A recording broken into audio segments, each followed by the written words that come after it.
अस्सलाम वालेकुम स्टूडेंट्स। आज हम अपना नेक्स्ट टॉपिक डिस्कस करेंगे जो कि है आपके पास सॉलिड वेस्ट मैनेजमेंट। इसमें सबसे पहले आप लोगों ने क्या काम करना है कि जो इतना भी सॉलिड वेस्ट है, ठीक है, उसको हमने क्या करना है, डिस्पोज ऑफ करना है, ठीक है।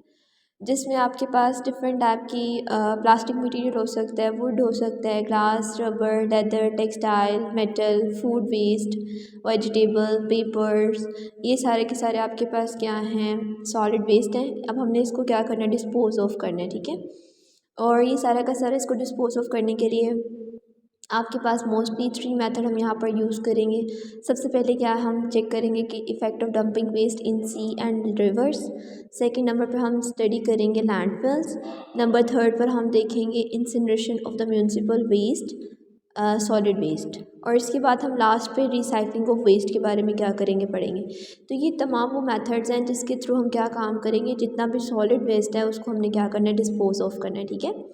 सबसे पहले यहाँ पर लिखा हुआ है the disposal of domestic refuse, commercial and industrial solid waste और semi solid material are studied under the title solid waste management.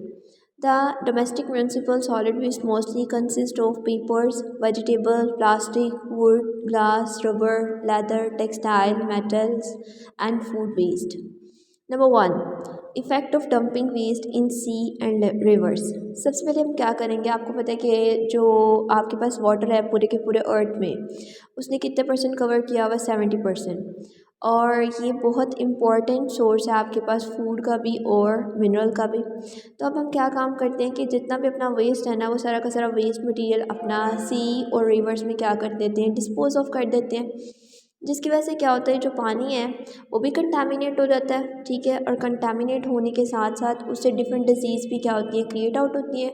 और वो ह्यूमन हेल्थ के लिए भी क्या होता है, हैजर्डस होता है, ठीक है। इसमें सबसे पहले आपके पास ये शॉर्ट क्वेश्चन पूछ सकते हैं, what is the effect of dumping waste in sea और and rivers. Water covers more than 70% of the earth and is vulnerable source for food and minerals. Sea and rivers have long been used for dumping waste of industrial and municipal discharge such as acids, refinery waste, pesticide waste, construction and demolition debris. Debris भी आप लोग garbage को कहते हैं, explosive, domestic refuse, garbage and radioactive waste.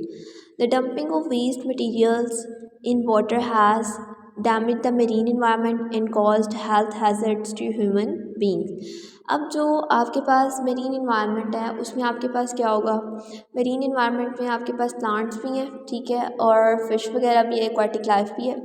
जब ये क्या काम होता है कि जब ये हम सारा का सारा जो गार्बेज होता है ना, हम सी या रिवर्स के ऊपर फेंक तो देते हैं, लेकिन अब इससे क्या काम होता है कि जो सूरज की रोशनी या रेस वगैरह है वो पेनिट्रेट नहीं हो सकती समंदर के अंदर तक या रिवर या सीज़ के अंदर।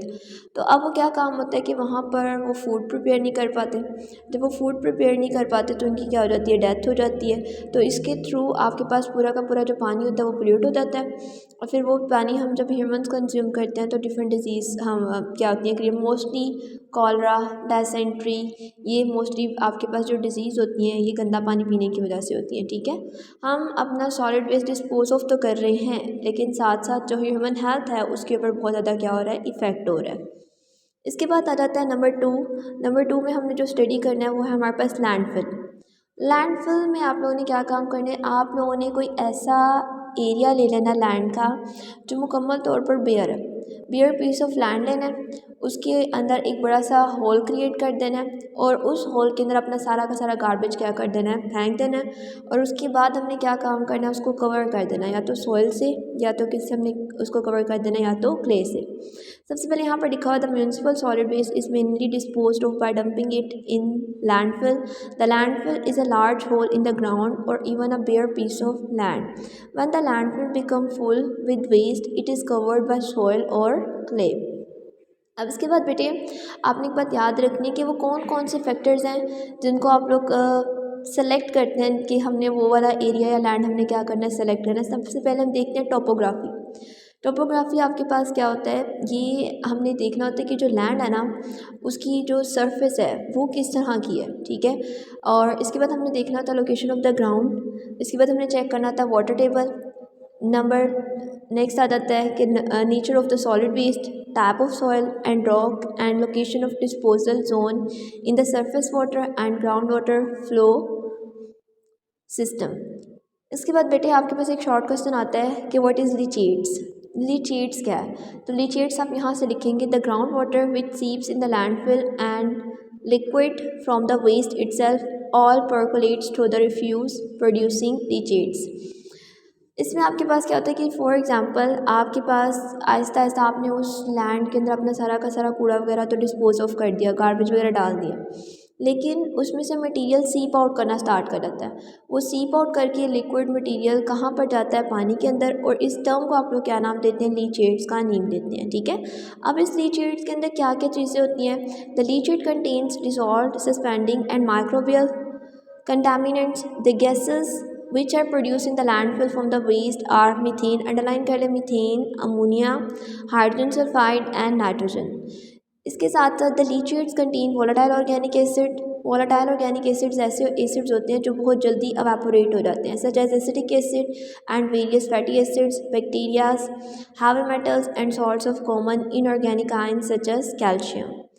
The micropollutants present in the municipal solid waste include common volatile organic compounds such as toluene and dichloromethane. ये जो लैंडफिल वाला हमने क्वेश्चन पढ़ा है, ये भी आपके पास आ जाता है कि शॉर्ट क्वेश्चन में आप क्या करें? Right a short note on landfill, ठीक है। लेकिन मोस्ट इंपॉर्टेंट इसमें कौन सा शॉर्ट क्वेश्चन पूछा जाता है? वो लीचेट्स के बारे में। आप सबसे पहले इसकी डेफिनेशन करेंगे, फिर उसके बाद आप बताएंगे कि इसके थ्रू कौन कौन सी गैसेस प्रोड्यूस होती हैं, कौन कौन से वोलेटाइल ऑर्गेनिक एसिड प्रोड्यूस होते हैं, और कौन कौन से कॉमन ऑर्गेनिक कंपाउंड आपके पास प्रिपेयर होते हैं थ्रू लीचेट्स, ठीक है। यहाँ तक आप लोगों ने अच्छे से कर लेना है।